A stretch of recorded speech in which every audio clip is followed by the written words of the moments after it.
എപ്പിസോഡിന്റെ തുടക്കത്തിൽ സത്യങ്ങളെല്ലാം മനസ്സിലാക്കിയ ഈതൻ പിൽച്ചറിന്റെ വണ്ടിയിൽ രാത്രിയോടെ തിരികെ വീട്ടിലേക്ക് വരികയാണ്. ഈതൻ താൻ ഇന്ന് അറിഞ്ഞതും കണ്ടതുമായ കാര്യങ്ങളൊന്നും ആരോടും പറയരുത് എന്ന് അയാൾക്ക് മുന്നറിയിപ്പ് കൊടുക്കുകയാണ് പിൽച്ചർ. പിറ്റേ ദിവസം 4028 എന്ന് ഇപ്പോഴത്തെ വർഷവും എഴുതി ആലോചിച്ചിരിക്കുന്ന ഈതനെ കാണുന്ന തെരേസ ഈതൻ അരികിൽ വന്ന്, ഈതൻ എപ്പോഴാ തിരിച്ചു വന്നേ? ഇന്നലെ മുഴുവൻ ഇവിടെ ഇരിക്കുമായിരുന്നോ? നമുക്ക് സിയാറ്റിലിൽ പോകാനുള്ള മാർഗം കണ്ടെത്തിയില്ലേ എന്ന് ആകാംക്ഷയിൽ ചോദിക്കുമ്പോൾ ഇനി സിയാറ്റിലൊന്നും ഇല്ലെന്ന് തെരേസയോട് പറയുന്ന ഈതൻ, നോക്ക്, നമുക്ക് ആ ആക്സിഡന്റ് പറ്റിയതും നമ്മൾ നേരെ ഇങ്ങോട്ട് വരുമല്ലായിരുന്നു. ഇവിടെ ഇപ്പോൾ പുറത്ത് ആ ജന്തുക്കൾ മാത്രമേ ഉള്ളൂ, മോൺസ്റ്റേഴ്സ്. ഞാൻ അവറ്റകളെ നേരിട്ട് കണ്ടതാ. ഇവിടെ ഉണ്ടായിരുന്ന നഗരങ്ങളൊക്കെ തകർന്നുപോയി. ഈ ഒരു ഫേക്ക് ടൗൺ മാത്രമേ ഇപ്പോൾ ബാക്കിയുള്ളൂ എന്നുകൂടി പറയുമ്പോൾ, ഈതൻ, അവർ നിങ്ങൾ എന്താ ചെയ്തത്? അവർ നിങ്ങളെ ഹോസ്പിറ്റലിൽ കൊണ്ടുപോയല്ലേ എന്ന് ഈതനെ ബ്രെയിൻ വാഷ് ചെയ്തു എന്ന പോലെ വിങ്ങിക്കരഞ്ഞു നിൽക്കുകയാണ് തെരേസ. അത് കേട്ട് കലിപ്പാവുകയാണ് ഈതൻ. അപ്പോഴാണ് 4028 എന്ന് ഈതൻ എഴുതി വെച്ചിരുന്നത് തെരേസ കാണുന്നത്. അതെന്താണെന്ന് തെരേസ തിരക്കുമ്പോൾ, അതാണ് ഇപ്പോഴത്തെ ഡേറ്റ് എന്നുകൂടി പറയുകയാണ് ഈതൻ. അതോടെ ഈതന് വട്ടായി എന്നുറപ്പിച്ചു നിൽക്കുകയാണ് തെരേസ. എന്താല്ലേ? പിന്നീട് ഈതനും തെരേസയും ബെന്നും എല്ലാവരും കൂടെ അവരവരുടെ ജോലിക്ക് പോകാൻ ഈതനൊപ്പം ഇറങ്ങുകയാണ്. പക്ഷെ ഈതന്റെ വണ്ടി സ്റ്റാർട്ട് ആവുന്നില്ലായിരുന്നു. അങ്ങനെ തെരേസയോടും ബെന്നിനോടും നടന്നോളാൻ പറഞ്ഞു വിടുന്ന ഈതൻ കാർ ബോണറ്റ് ഉയർത്തി അതിനുള്ളിൽ പരിശോധിക്കുമ്പോഴാണ് അതിൽ എന്തോ ഒന്നിരിക്കുന്നത് കാണുന്നത്. അത് ഒരു ബോംബായിരുന്നു. അതെടുക്കുകയാണ് ഈതൻ. ശേഷം ഷെരിഫ് സ്റ്റേഷനിൽ വരുന്ന ഈതൻ അവിടെ ഉള്ളവരിൽ ഒരാളുടെ ഫയൽ തിരഞ്ഞെടുക്കുകയാണ്. അത് ഫ്രാങ്ക്ലിൻ എന്ന ഇവിടെ ക്ലോക്ക് ഷോപ്പ് ഓണറായ എന്നാൽ നാട്ടിൽ എക്സ്പ്ലോസീവ്സ് എഞ്ചിനീയർ ആയിരുന്ന ആളുടെ ഫയലായിരുന്നു. അതും കണ്ടുകൊണ്ട് അവിടെ വരുന്ന പാം ആ ഫയൽ കണ്ട് ആ ചാരന്മാരുടെ കൂട്ടത്തിൽ ഇയാളും ഉണ്ടെന്ന് ഈതന് സംശയമുണ്ടോയെന്ന് തിരക്കി നിൽക്കുകയാണ്. എനിക്കറിയില്ല, ഞാനതറിഞ്ഞ ആദ്യം നിങ്ങളെ അറിയിക്കാം, അതുവരെ എന്നെ എൻ്റെ ജോലി ചെയ്യാൻ വിട് എന്ന് അനിഷ്ടത്തിൽ അവർക്ക് മറുപടി പറയുകയാണ് ഈതൻ. അത് കേട്ട്, ഓ ആയിക്കോട്ടെ, ഞാനിവിടെ സഹായിക്കാൻ വേണ്ടി മാത്രം വന്നതാ. എൻ്റെ സഹോദരന് വേണ്ടി ഞാൻ എന്തും ചെയ്യും. അതിന് നിങ്ങൾക്കൊപ്പം നിൽക്കണമെങ്കിലും നിൽക്കും. എൻ്റെ സഹായം എന്തുവേണമെങ്കിലും പറഞ്ഞോ, ഞാൻ നിങ്ങളുടെ ഗുഡ് ഫ്രണ്ട് ആയിരിക്കും എന്ന് പാം നിൽക്കുമ്പോൾ തനിക്ക് ഇവിടുത്തെ സർവൈലൻസ് സിസ്റ്റത്തിന്റെ ആക്സസ് വേണമെന്നാവശ്യപ്പെട്ട് അതിലൂടെ ഈ ഫ്രാങ്ക്ലിനെ ശരിക്കും മനസ്സിലാക്കാമെന്ന് നിൽക്കുകയാണ് ഈതൻ. ഈ സമയം സ്കൂളിലേക്ക് നടക്കുന്ന വഴിയിൽ തന്നെ ഒരു കൊച്ചുകുട്ടിയെ പോലെ തെരേസ എന്ന് സ്കൂളിൽ കൊണ്ടുവിടുന്നത് എന്തിനാണെന്ന് തിരക്കുകയാണ് ബെൻ. എനിക്ക് നിന്റെ കൂടെ അത്രയും ടൈം കൂടെ കിട്ടുമല്ലോ എന്നതിന് മറുപടി പറയുന്ന തെരേസ, നീ സിയാറ്റിൽ മിസ് ചെയ്യുന്നുണ്ടോ? കസിൻസിന്റെ കൂടെയുള്ള ക്യാമ്പിങ്, സ്റ്റാൻലിയുടെ കൂടെ കളിക്കാൻ പോകുന്നത് ഒക്കെ മിസ് ചെയ്യുന്നില്ലേ എന്ന് തിരക്കുമ്പോൾ, നമ്മളെന്തിനാ ഇനിയിപ്പോൾ പാസ്റ്റ് ഓർത്ത് നടക്കുന്നത് എന്ന് കൂളായ പോലെ അതിന് മറുപടി നൽകുകയാണ് ബെൻ. ആ സമയത്താണ് പിൽച്ചർ അവരെ പാസ് ചെയ്ത് പോകുന്നത്. ഇതാണ് പിൽച്ചർ എന്നറിയാത്ത ബെൻ തെരേസയ്ക്കൊപ്പം ഡോക്ടർ ജെങ്കിൻസ് എന്ന് അയാളെ മോർണിംഗ് വിഷ് ചെയ്ത് നടക്കുകയാണ്. താൻ സൃഷ്ടിച്ച പുതിയ സിവിലൈസേഷൻ സന്തോഷത്തിൽ നോക്കിക്കണ്ട് നടക്കുകയാണ് പിൽച്ചർ. അപ്പോഴേക്കും സ്കൂളിലെത്തിയിരുന്നു ബെന്നും തെരേസയും. അവിടെ എല്ലാവരെയും സ്വീകരിച്ച് മെഗൻ നിൽക്കുന്നുണ്ടായിരുന്നു. അവിടേക്ക് എമിയും വരുന്നതോടെ ബെന്നിന് ബയോളജി ടെക്സ്റ്റ് ബുക്ക് എടുത്തു കൊടുക്കാൻ ബെന്നിനൊപ്പം പോകാൻ എമിയെ പറഞ്ഞു വിടുന്ന മെഗൻ ബെന്നിന് പിന്നാലെ പോകാൻ തുടങ്ങുന്ന തെരേസയ്ക്ക് മുൻപിൽ കയറി നിന്ന് അവരെ തടയുകയാണ്. ഈ സ്കൂളിനകവും ക്ലാസ് റൂമും ഒന്നും ഞാൻ കണ്ടിട്ടില്ലല്ലോ, ഇവിടെ പാരന്റ് ടീച്ചേഴ്സ് കോൺഫറൻസ് എന്ന് തിരക്കുകയാണ് തെരേസ. സ്കൂൾ പിള്ളേർക്കുള്ളതല്ലേ തെരേസ, അല്ലാതെ പാരന്റ്സിനുള്ളതല്ലോ. നിങ്ങളുടെ ജോലി മക്കൾക്ക് ഭക്ഷണം നൽകുക, അവരെ സംരക്ഷിക്കുക, അത്രയല്ലേ ഉള്ളൂ എന്ന് തനിക്ക് ക്ലാസ്സിൽ കയറാൻ നേരമായിന്ന് പോവുകയാണ് മെഗൻ. അവിടുന്ന് നേരെ പ്ലോട്ട് 33ലേക്ക് വരുന്ന തെരേസ അതിനുള്ളിൽ കയറി നടക്കുമ്പോൾ അവിടെ നിലത്ത് എന്തോ ഇരുമ്പിൽ ചവിട്ടിയതുപോലെ ഫീൽ ചെയ്യുകയാണ്. അതോടെ അവിടെയുള്ള ഷെഡിനുള്ളിലേക്ക് പോയി ഒരു കമ്പി എടുത്തോണ്ട് വന്ന് സൗണ്ട് കേട്ട ഭാഗത്ത് നിലത്ത് കുത്തി നോക്കി നിൽക്കുകയാണ് തെരേസ. മറുവശത്ത് ഫ്രാങ്ക്ലിൻ എന്ന ആളിനെ സംശയം തോന്നിയ ഈതൻ താൻ മെയിൻ സ്ട്രീറ്റിലുള്ള എല്ലാ ഷോപ്പ് കീപ്പേഴ്സിനെയും പരിചയപ്പെടാൻ വേണ്ടി ഇങ്ങനെ വിളിപ്പിക്കുന്നതാണെന്ന് അയാളോട് പറയുമ്പോൾ ഷെരീഫ് പോപ്പ് ഇങ്ങനെ ആയിരുന്നില്ലെന്നിരിക്കുകയാണ് ഫ്രാങ്ക്ലിൻ. അതെ, ഈ ഗോഫേഴ്സ് ഉണ്ടല്ലോ, അവറ്റകളുടെ ശല്യം സഹിക്കാൻ മേല, എൻ്റെ നിലമൊക്കെ നശിപ്പിക്കുക. ഞാനാണെങ്കിൽ നിങ്ങളുടെ ഫയൽ കണ്ടപ്പോൾ നിങ്ങൾ ഈ എക്സ്പ്ലോസീവ് പരിപാടിയിലൊക്കെ ജോലി ചെയ്തതാണെന്ന് കണ്ടായിരുന്നു എന്ന് ചോദിക്കാനുള്ള കാര്യം വളച്ചുകെട്ടി പറഞ്ഞു വരുമ്പോൾ പരിങ്ങുന്ന ഫ്രാങ്ക്ലിൻ തനിക്ക് അതൊക്കെ പേടിയാണെന്ന് ഈതനെ സഹായിക്കാൻ പറ്റില്ലെന്ന് എഴുന്നേറ്റ് പോവുകയാണ്. അയാളെ ഫോളോ ചെയ്യുകയാണ് ഈതൻ. അതേസമയം സ്കൂളിൽ റീപ്രൊഡക്റ്റീവ് സിസ്റ്റത്തെ പറ്റി ക്ലാസ് എടുക്കുന്ന മെഗൻ ആ ടെക്സ്റ്റ് ബുക്കിലെ ഫോട്ടോസും മറ്റും കുട്ടികളോട് കണ്ടോളാൻ പറഞ്ഞ്, നിങ്ങളുടെ പാരൻസിന് നിങ്ങളിതൊക്കെ കാണുന്നു എന്നുള്ളത് അൺകംഫർട്ടബിൾ ആയിരിക്കും, ഞാൻ പറയാൻ വന്ന പോയിന്റ് പ്രോക്രിയേഷൻ വളരെ മനോഹരമായ കാര്യമാണ്. ഈ വേവഡ് പൈൻസിൽ നിങ്ങളുടെ ഇമ്പോർട്ടൻറ്റ് ജോബും അതാണ് എന്ന് എമിയെയും പെനിനെയും ഫ്രണ്ടിലേക്ക് വിളിപ്പിച്ച് വേവഡ് പൈൻസിന് പുതിയ ഒരു ജനറേഷൻ കൂടി ആവശ്യമാണെന്നും ഇനിയും അത് വൈകിപ്പിക്കരുതെന്നും ക്ലാസ്സിലെ എല്ലാ സ്റ്റുഡൻസിനോടുമായി പറയുമ്പോൾ സന്തോഷത്തിൽ ചിരിച്ചു നിൽക്കുകയാണ് എമി. അവിടെയുള്ള എല്ലാവരും പരസ്പരം എല്ലാവരെയും നോക്കി തങ്ങളുടെ കോ പാരന്റ് ആവേണ്ടവരെ കണ്ടെത്താൻ പറയുകയാണ് മെഗൻ. എന്താല്ലേ? മറുവശത്ത് ഹോസ്പിറ്റലിൽ പിൽച്ചറിനരികിൽ വരുന്ന പാം. വണ്ടർഫുൾ ന്യൂസ്, ഇവിടെ 2 ന്യൂ പ്രഗ്നൻസീസ് കൂടിയുണ്ട്. അടിപൊളിയല്ലേ എന്ന് സന്തോഷത്തിൽ നിൽക്കുമ്പോൾ ആ സന്തോഷം ഇല്ലാണ്ട് നിൽക്കുന്ന പിൽച്ചർ ഇവിടുന്ന് രക്ഷപ്പെടാൻ ശ്രമിക്കുന്നവരുടെ ചിന്തയിൽ അവരൊക്കെ എന്തിനാ സ്വയം മരിക്കാൻ ശ്രമിക്കുന്നേ? മുൻപ് ഗ്രൂപ്പ് എക്ക് സംഭവിച്ചത് വീണ്ടും നടക്കുമോ എന്ന് നിൽക്കുമ്പോൾ ഭക്ഷണം കഴിക്കാതെ ഇങ്ങനെ ഓരോന്ന് ആലോചിച്ചു കൂട്ടി ടെൻഷൻ ആവേണ്ടെന്നും ഈതൻ പ്രശ്നക്കാരെ ഉടൻ കണ്ടെത്തുമെന്നും അയാളെ സമാധാനിപ്പിക്കുകയാണ് പാം. പെട്ടെന്ന് അവിടേക്ക് വരുന്ന ഒരു നഴ്സ് പുതിയതായിട്ടെത്തിയ ജോൺസൺ കാണാൻ വന്നിട്ടുണ്ടെന്ന് പിൽച്ചറിനെ അറിയിക്കുകയാണ്. അതോടെ thank you nurse, great news about the pregnancies എന്ന് പാമിനോട് പറഞ്ഞ് അവിടുന്ന് പോവുകയാണ് പിൽച്ചർ. ഒരു വശത്ത് ഫ്രാങ്ക്ലിനെ ഫോളോ ചെയ്തു വന്ന ഈതൻ അയാൾ ഹരോൾഡിനോട് രഹസ്യത്തിൽ സംസാരിച്ച് ഈതനെ കണ്ട് ധൃതിയിൽ പോകുന്നത് കാണുകയാണ്. നേരെ ഹരോൾഡിനരികിൽ വരുന്ന ഈതൻ, നിങ്ങൾ ഫ്രണ്ട്സ് ആണോ എന്ന് ഫ്രാങ്ക്ലിനെ ഉദ്ദേശിച്ച് തിരക്കുമ്പോൾ പിന്നെ ഇതൊരു ചെറിയ ടൗൺ അല്ലേ എന്ന് മറുപടി നൽകുകയാണ് ഹരോൾഡ്. അതെ അതെ, നിങ്ങൾ രണ്ടുപേരും കൂടെ മീറ്റ് ചെയ്യുന്നതറിയാം. നമുക്കിന്ന് നിങ്ങൾ എൻ്റെ വണ്ടിയിൽ കൊണ്ടുവച്ച ബോംബിൻ്റെ കാര്യം ഒന്ന് സംസാരിക്കാം എന്ന് കാര്യം പറയുകയാണ് ഈതൻ. അത് കേട്ട് പരിങ്ങുന്ന ഹരോൾ തനിക്ക് ഒന്നും അറിയില്ലെന്നിരിക്കുമ്പോൾ ഷെരീഫ് സ്റ്റേഷനിലേക്ക് പോകാമെന്ന് അയാളെ വിളിക്കുകയാണ് ഈതൻ. അതോടെ ഈതനൊപ്പം പുറത്തേക്കിറങ്ങുന്ന ഹരോൾഡ് ഓടി രക്ഷപ്പെടാൻ ശ്രമിക്കുകയാണ്. പക്ഷെ നിലത്ത് വീഴുന്ന അയാളെ പിടിക്കുകയാണ് ഈതൻ. അവിടെ കൂടിയ ആളുകളോട് ഹരോൾഡ് തെന്നി വീണതാണെന്ന് പറഞ്ഞ് അയാളെ സ്റ്റേഷനിലേക്ക് കൊണ്ടുപോവുകയാണ് ഈതൻ. പിന്നീട് സ്റ്റേഷനിൽ ഫ്രാങ്ക്ലിൻ ബോംബ് ഉണ്ടാക്കിയതും ഹരോൾഡും മറ്റുള്ളവരും അതിനൊപ്പം നിന്നതും ഫ്രാങ്ക്ലിൻ്റെ മറ്റൊരു ബോംബ് ഇപ്പോൾ എവിടെയാണെന്നും അവരുടെ എല്ലാം ഉദ്ദേശം ആ ഫെൻസ് തകർക്കുന്നതാണെന്ന് തനിക്ക് അറിയാമെന്നും ഒക്കെ ഹരോൾഡിനോട് പറഞ്ഞു നിൽക്കുകയാണ് ഈതൻ. അത് കേട്ട് എന്താ തനിക്കിനി ഇവിടുന്ന് പുറത്തേക്ക് പോകണ്ടേ എന്നിരിക്കുകയാണ് ഹരോൾഡ്. ഇവിടെ ഇനി പുറത്തോട്ട് പോകാൻ ഒന്നുമില്ല, പുറത്തൊന്നുമില്ല. നിന്റെ ഗ്രൂപ്പിലുള്ളവരുടെ പേര് പറ. ആരാ നിങ്ങളുടെ ലീഡർ? അത് സ്ത്രീയാണോ പുരുഷനാണോ എന്ന് ഈതൻ ചോദിക്കുമ്പോൾ അത് കെയ്റ്റ് ആണെന്ന് ഈതനും ഊഹമുണ്ടെന്ന് മനസ്സിലാക്കുന്ന ഹരോൾഡ് എല്ലാ കുറ്റവും സ്വയം ഏറ്റെടുക്കുകയാണ്. അതോടെ എന്തോ ഒന്ന് പേപ്പറിൽ കുറിക്കുന്ന ഈതൻ ആ പേപ്പർ ഹരോൾഡിന് നൽകി ഇത് കെയ്റ്റിന് കൊടുത്തേക്ക്, നിങ്ങൾ വയ്ക്കോ എന്ന് ഹരോൾഡിനെ പറഞ്ഞുവിടാൻ നോക്കുമ്പോൾ താൻ കുറ്റം ഏറ്റെടുത്തിട്ടും എന്തിനു വിട്ടയക്കുന്നു എന്ന് നിൽക്കുകയാണ് ഹരോൾഡ്. അതിന് പ്രത്യേകിച്ച് മറുപടിയില്ലാതെ അയാളെ പറഞ്ഞു വിടുകയാണ് ഈതൻ.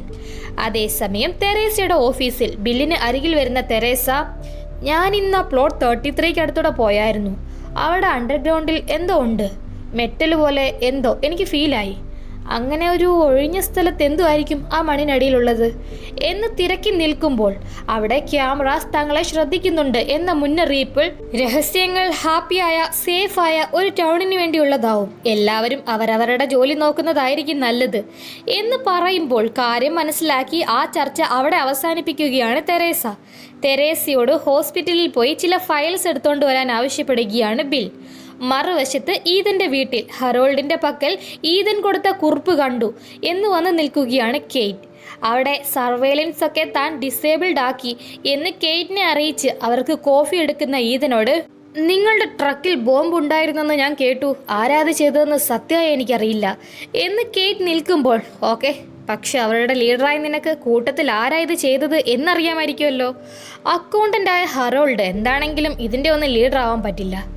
ആരൊക്കെയുണ്ട് നിങ്ങളുടെ ഗ്രൂപ്പിൽ എന്ന് തിരക്കുകയാണ് ഈതൻ. അതിന് തങ്ങളിൽ ചിലർ ഉൾപ്പെടുന്ന ഈ ഗ്രൂപ്പ് ഒരുപാട് കാലമായി ഉണ്ടെന്നും ആരും അറിയാതെ രഹസ്യമായി തങ്ങൾ മീറ്റ് ചെയ്യാറുണ്ടെന്നും താൻ ഇവിടെ എത്തിയ ആദ്യ സമയങ്ങൾ ഓർത്ത് പറഞ്ഞു നിൽക്കുന്ന കെയ്റ്റിനോട്, പിന്നെ ഞാനിവിടെ വന്നപ്പോൾ നീ എന്തിനാ വലിയ സീനൊക്കെ കാണിച്ചത്, എന്നോട് എന്തായത് പറയാനേ എന്ന് തിരക്കുകയാണ് ഈതൻ. നീ ഇങ്ങോട്ട് വന്ന് ഒരാഴ്ച കൊണ്ട് ഷെരീഫായതുപോലെ അല്ല, 12 വർഷമായി ഞാനിവിടെ കുടുങ്ങിയിട്ട്. ഒന്ന് ഓർത്ത് നോക്കി എങ്ങനെ ഉണ്ടാവും.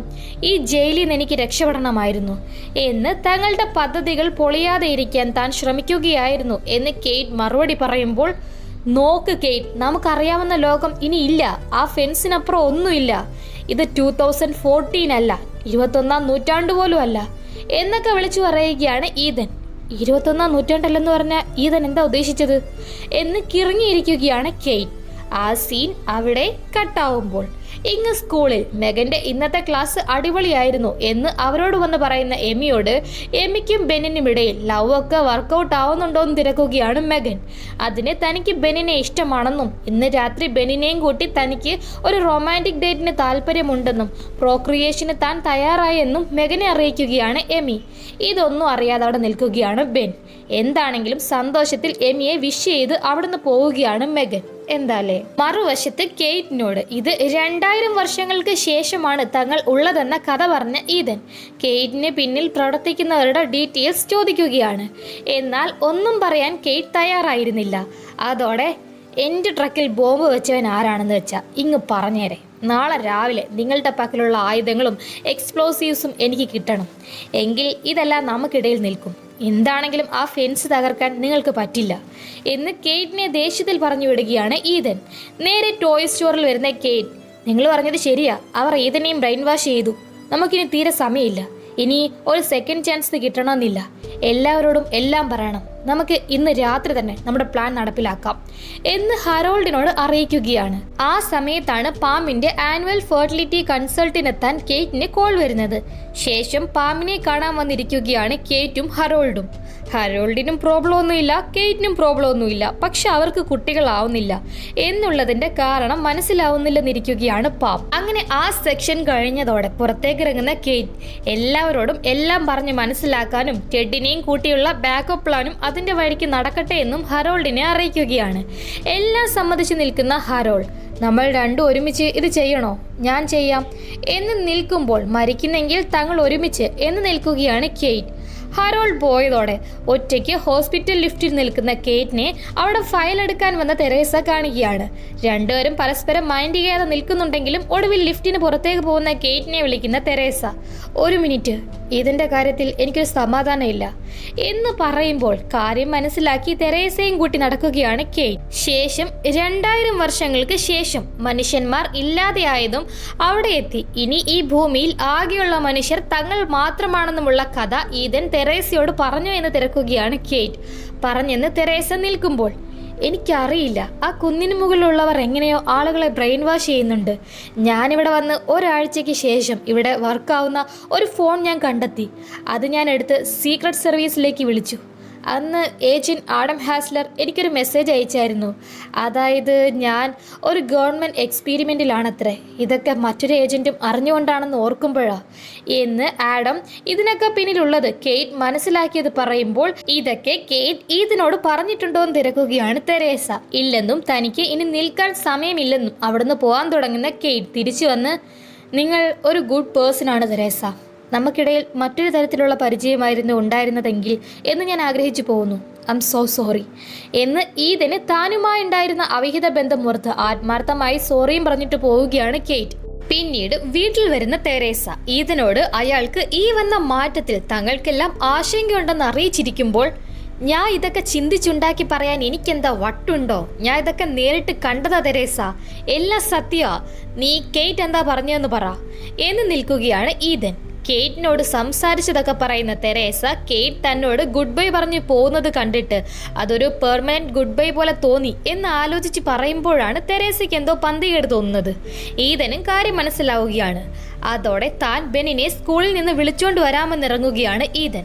ഈ സമയം സ്കൂൾ വിട്ട ബെന്നിനോട് മുൻപ് തങ്ങൾ രാത്രി നടക്കാൻ പോയതുപോലെ ഇന്നും നടക്കാൻ പോകാമെന്നും തനിക്ക് ഒരടിപൊളി സ്ഥലം അറിയാം, അത് കാണിച്ചു തരാമെന്നും മെഗന്റെ സപ്പോർട്ടോടെ വേറെ പദ്ധതി മനസ്സിൽ വെച്ച് വിളിക്കുന്ന എമി.